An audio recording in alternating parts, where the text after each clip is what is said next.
સુરતમાં ઉત્તર પ્રદેશ સ્ટાઇલમાં પોલીસે કાર્યવાહી કરી છે। લિંબાયત વિસ્તારમાં સરકારી જગ્યા પર કબજો કરાયેલ જીમ અને ક્રિકેટ બોક્સનું ડિમોલિશન હાથ ધરવામાં આવ્યું છે। પોલીસ બંદોબસ્ત વચ્ચે માથાભારે હાશીમે કરેલા કબજાનું આજે સુરત મહાનગરપાલિકાની ટીમ, સુરત પોલીસ ઝોન 2 અને એસઓજીએ ડિમોલિશન કર્યું હતું। પિતા પુત્ર ઉપર જીવલેણ હુમલો કરાવનાર હાશીમની ધરપકડ કરવામાં આવી છે। લોકોમાંથી હાશીમનો ભય દૂર થાય તે માટે વરઘોડો નીકાળવામાં આવ્યો હતો। સુરતમાં લિંબાયત વિસ્તારમાં રામ મંદિરની બાજુમાં સરકારી જગ્યા ઉપર જીમ અને ક્રિકેટ બોક્સ બનાવવામાં આવ્યું હતું। માથાભારે હસીમ ઉર્ફે ભૈયા ગેંગનો સરકારી જગ્યા ઉપર કબજો હતો। થોડાક દિવસો પહેલા આ ગેંગના સભ્યોએ 2 લોકો ઉપર હુમલો પણ કર્યો હતો। મહિલાઓની હાજરીમાં પાઇપ અને ફટકા સાથે હુમલો કરાયો હતો। આ દરમિયાન આજે પોલીસે મોટી કાર્યવાહી પણ કરી છે। પોલીસે આજે ઉત્તર પ્રદેશ સ્ટાઇલમાં કાર્યવાહી કરી છે। લિંબાયત વિસ્તારમાં રામ મંદિરની બાજુમાં સરકારી જગ્યા પર જીમ બનાવવામાં આવ્યું હતું। તે જીમ અને ક્રિકેટ બોક્સ ઉપર બુલડોઝર ફેરવવામાં આવ્યું છે। પોલીસ હાજરીમાં જ ડિમોલિશનની કાર્યવાહી કરવામાં આવી હતી। પોલીસે માથાભારેને સ્પષ્ટ સંદેશ આપી દીધો હતો કે કાયદામાં રહેશો તો ફાયદામાં રહેશો।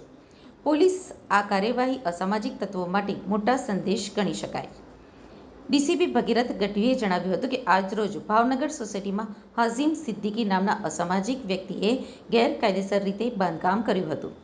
જીમખાના અને બોક્સ ક્રિકેટનો સ્ટ્રક્ચર બનાવ્યો હતો। આ સ્ટ્રક્ચર એસએમસી દ્વારા ડિમોલિશન કરવામાં આવ્યું છે, જે માટે સુરત પોલીસ ઝોન 2 અને એસઓજીની ટીમ સાથે મળી ગેરકાયદેસર સ્ટ્રક્ચર તોડી પાડ્યું છે।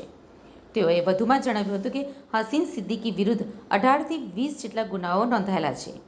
પરમ દિવસે લિંબાયતમાં એક્સ સોસાયટીમાં પોતાના માણસો મોકલીને પરિવારના સભ્યોને માર માર્યો હતો, જે અંગે પણ ગુનો નોંધવામાં આવ્યો હતો। એ ગુનામાં તેને અરેસ્ટ પણ કરવામાં આવ્યો છે।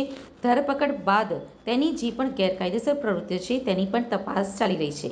જે પણ ગેરકાયદેસર સ્ટ્રક્ચર છે તેને તોડી પાડવાની કામગીરી કરવામાં આવશે।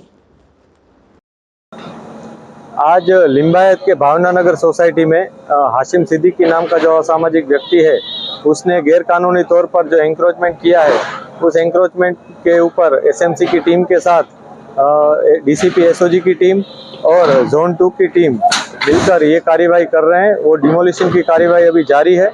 उसने यहाँ पे एक जिमखाना और एक क्रिकेट बॉक्स का वो बनाया स्ट्रक्चर बनाया था। वो स्ट्रक्चर गिराने की प्रक्रिया अभी जारी है। सर, हाशिम सिद्दीकी कौन है? हाशिम सिद्दीकी एक असामाजिक व्यक्ति है जिसने पहले भी बहुत सारे गुनाह किए हैं। पहले उसके ऊपर 18 से 20 गुना दाखिल हुए हैं और अभी तक उसके ऊपर ये जो गुनाह है उसमें हर गुनाह में उसके ऊपर कार्यवाही की गई है।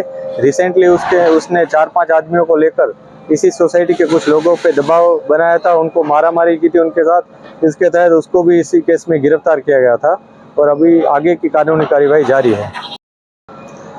हाशिम सिद्दीकी જે છે જે હમણાં જ એક લેટેસ્ટ એણે એની વિરુદ્ધમાં એક ગુનો દાખલ કર્યો છે કે એની સોસાયટીની અંદર એણે એક મારામારી કરેલી ને એમાં એનું નામ સામે આવ્યું છે। અને ત્યારબાદ ખબર પડી કે એણે એન્ટી સોશિયલ માણસ એના વિરુદ્ધ 20થી વધારે ગુના દાખલ થયેલ છે।